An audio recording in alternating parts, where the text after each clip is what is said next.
আজ ইরানের আকাশে আগুনের যে দাউ দাউ শিখা আপনি দেখতে পাচ্ছেন তা কেবল ইরানের ডিপো জ্বলছে না, এটি সেই আগুন যার উত্তাপ আগামীতে ঢাকা থেকে ইসলামাবাদ, নিউ ইয়র্ক থেকে লন্ডন এবং বেইজিং পর্যন্ত আপনাদের অনুভব করতে হবে। ইসরায়েলের ক্ষেপণাস্ত্রে ইরানের যে অয়েল ডিপো ধ্বংসস্তূপে পরিণত হয়েছে তা কেবল একটি আক্রমণ ছিল না, এটি ছিল পুরো বিশ্বের অর্থনীতির মেরুদণ্ডের উপর আক্রমণ। আজ তেহরান থেকে ওঠা এই কালো ধোঁয়াই প্রমাণ করে পরিস্থিতি হাতের বাহিরে চলে গেছে। পৃথিবী এমন এক ধ্বংসের দিকে এগিয়ে গেছে যেখান থেকে ফিরে আসার কোনো পথ দেখা যাচ্ছে না। ইরান জ্বলছে, আমেরিকা ইসরায়েলের বারুদের ক্ষুধা মিটছে না এবং চীনের রাতের ঘুম উড়ে গেছে, কারণ পরাশক্তি হওয়ার জন্য তার যে অস্ত্রের দরকার ছিল সেই অস্ত্র আজ দাও দাও করে জ্বলছে। যদিও কেবল চীনেই চিন্তিত নয়, ভয় আর প্রশ্ন বাংলাদেশের জন্য আছে। প্রশ্ন হলো, আমাদের সরকার কি উপসাগরীয় অঞ্চলের এই উত্তাপ মরুভূমিতে আটকে পড়া ৪৫ লাখ মানুষের এই মৃত্যুফাত থেকে নিরাপদে বের করে আনতে পারবে? সেই সব মানুষের কি হবে যাদের চাকরি এই উপসাগরীয় দেশগুলোতে ছিল? আর আপনার মতো সাধারণ বাংলাদেশি কি সেই দিনের জন্য প্রস্তুত যখন পেট্রোল বা ডিজেলের দাম কেবল এক সংখ্যা হবে না, বরং আপনার রান্নাঘরের বাজেট এবং আপনার সন্তানের পড়াশোনার চিন্তা নেবে? আমরা কি সেই সব ফোন কলের বোঝা সহ্য করতে পারবো যা সৌদি, কুয়েত, কাতার থেকে প্রিয়জনের শেষ কুশল কামনার আর্জি নিয়ে আসবে? মনে রাখবেন, ইসরায়েল আমেরিকা বনাম ইরানের এই যুদ্ধ আর কেবল দুই দেশের শত্রুতার মানচিত্র নয়, এখন এটি তার চেয়েও এগিয়ে বিশ্বযুদ্ধের দিকে মোড় নিচ্ছে, যেখানে আপনাদের পকেট, আপনাদের প্রিয়জনের শেষ নিঃশ্বাসের উপরও আঘাত হানছে। তাই আজ সেই কালো ধোঁয়া যেখানে আমাদের ও আপনাদের পকেট, আপনাদের প্রিয়জনদের নিঃশ্বাসের উপর আঘাত হানছে, তাই আজ সেই কালো ধোঁয়া যা কোনো বড় মহাবিনাশের আগে মহাবিশ্বে ছেয়ে যায়। তাই আমাদের মনে হলো যে আসুন ধ্বংসের সেই পাতাগুলোকে ডিকোড করি, যা আজ বিনাশের এক নতুন ও ভয়ঙ্কর ইতিহাস লিখেছে। এই ভিডিওটি শুরু করার আগে আপনাদের কাছে অনুরোধ যে আপনারা অবশ্যই আমাদের চ্যানেলটি সাবস্ক্রাইব করে আমাদের পাশেই থাকুন। এখন প্রশ্ন হলো,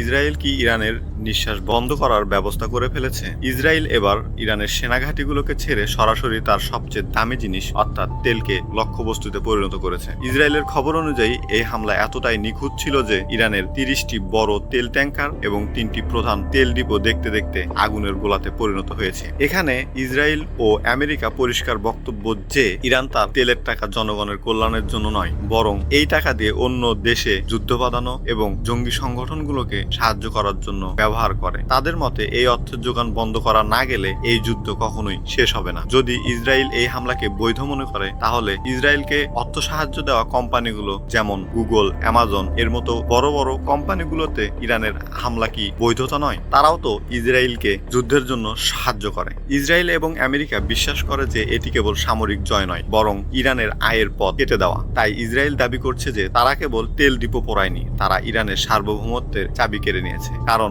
যখন তেল শোধনাগার জ্বলে তখন সেই দেশের টাকাও মাটির সাথে মিশে যায়। এবার ভেবে দেখুন তো, ইরানের কাছে হাজার হাজার অস্ত্র আছে ঠিকই, কিন্তু সেগুলোকে সীমান্ত পর্যন্ত নিয়ে যাওয়ার মতো গাড়িতে তেল নেই। তবে কি ইরান যুদ্ধে পিছিয়ে পড়বে না? ইরানের তেলের কোটা কমিয়ে দেওয়া এই কথাই প্রমাণ করে যে ইসরায়েল তাকে সংকটে ফেলছে, কারণ তেল ছাড়া কারখানা চলবে না, প্রয়োজনীয় জিনিস সরবরাহ হবে না এবং ইরান যুদ্ধে টিকে থাকার মতো শক্তিও থাকবে না। তবে ইরান কি হার মানতে রাজি? উত্তর হলো না। ইরানও দেখিয়ে দিয়েছে যে আহত সৈনিকদের মতো চুপচাপ তারা হার মানবে না। ইরানের সেনাবাহিনী ইসরায়েলের পাশাপাশি কুয়েত, সৌদি আরব, বাহরাইন এবং সংযুক্ত আরব আমিরাতের উপর ক্ষেপণাস্ত্র হামলা চালিয়েছে। ইসরায়েল আমেরিকা একে ইরানের ব্ল্যাকমেলিং বলছে, কিন্তু বাস্তবতা হলো ইরানের এই হামলা বিশ্বের গলা টিপে ধরার চেষ্টা। যেই পথ দিয়ে বিশ্বের ২০% তেল পারাপার হয়, ইরান সেই পথটি আটকে দিয়েছে। ইরানের অবস্থা পরিষ্কার, যদি তাকে শান্তিতে থাকতে না দেওয়া হয় তবে সেও কাউকে শান্তিতে থাকতে দেবে না। ইরান এখন সেই প্রবাদটিকেই সত্যি করার চেষ্টা করছে,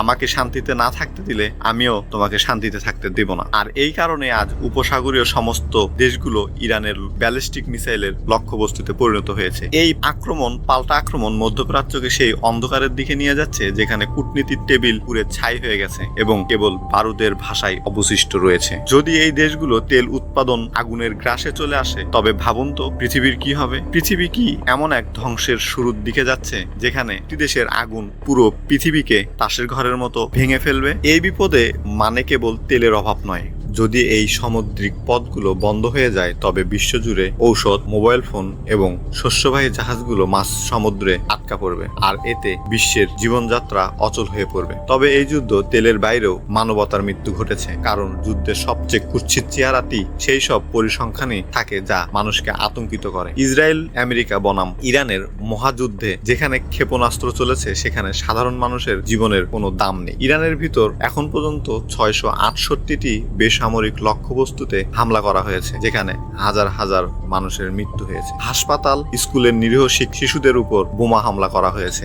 এখানে ইসরায়েল এবং আমেরিকার নিজস্ব যুক্তি হলো, তারা বলছে ইরান তাদের ক্ষেপণাস্ত্র এবং সেনাঘাঁটিগুলোকে ইচ্ছাকৃতভাবে হাসপাতাল এবং স্কুলের নিচে লুকিয়ে রেখেছে, যাতে তারা নিজেদের মানুষকে ঢাল হিসেবে ব্যবহার করতে পারে। তবে প্রশ্ন হলো, আমেরিকা ও ইসরায়েল যে 2000-এর বেশি লাশ ফেলেছে, এই যুক্তি কি সেই লাশের দায় এড়াতে পারবে? এগুলো শুধু সংখ্যা নয়, এগুলো মানবতা শেষ হয়ে যাওয়ার প্রমাণ। যেখানে শিশুদের হাসির আওয়াজ আসার কথা ছিল, সেখানে আজ নিস্তব্ধতা আর ধ্বংস। যদিও ইসরায়েলেরও মানুষ আহত হচ্ছে, সেখানে শত শত আহত। আমেরিকারও অনেকে মারা গেছে। কিন্তু যখন হাসপাতাল আর স্কুল যুদ্ধের ময়দান হয়ে ওঠে, তখন বুঝে নিতে হবে যে মানবতা তার শেষ নিঃশ্বাস গুনছে। কোনো সংখ্যা নয়, বরং এটি উড়ে গেছে। উজাড় হয়ে যাওয়া পরিবারগুলোর আর্তনাদ বিশ্বের কোনো নিউজ শুনতে পাচ্ছে না। যাই হোক, এই সবকিছুর ঊর্ধ্বে চীনও ধ্বংসের তামাশা দেখছে। আসলে ইরানের ভিতরে তেলের ডিপোতে আগুন লাগা চীনের আগুনের শিখা বেইজিং এর ঘুম উড়িয়ে দিচ্ছে। ইসরায়েল এবং আমেরিকার একটি চালে চীনকে অর্থনৈতিকভাবে দুর্বল করে দিয়েছে, কারণ চীন ইরান থেকে সবচেয়ে বেশি তেল কিনে। চোট লেগেছে ইরানের, কিন্তু চিৎকার বের হচ্ছে চীনের। চীন তার প্রয়োজনের জন্য ইরানের উপর নির্ভরশীল, এবং যদি এই তেল সরবরাহ বন্ধ থাকে তবে চীনের কারখানাগুলো পুরোপুরি বন্ধ হয়ে যাবে। চীন যদি এই লড়াইয়ে নামে তবে তৃতীয় বিশ্বযুদ্ধের শুরু নিশ্চিত হয়ে যাবে। তবে চীনের কথা সরিয়ে রাখলে প্রশ্ন বাংলাদেশ নিয়েও। বাংলাদেশ কি তার 45 লাখ মানুষকে মৃত্যুর কূপ থেকে বের করে আনতে পারবে? যদি পেট্রোল ডিজেলের দাম আকাশ ছোঁয়া হয়ে যায়, তবে মনে রাখবেন বাংলাদেশিদের পকেট এবং বাচ্চাদের স্কুলের ফিসের উপরও এটার প্রভাব পড়বে, কারণ সেই ভারী ট্যাক্স যা এই যুদ্ধের কারণে শুরু হয়েছে। এখন প্রশ্ন এটা নয় পেট্রোলের দাম কত হবে, প্রশ্ন হলো এটা, আগামীকাল সকালে যখন আমাদের ঘুম ভাঙবে তখন পৃথিবীটা আজকের মতোই থাকবে?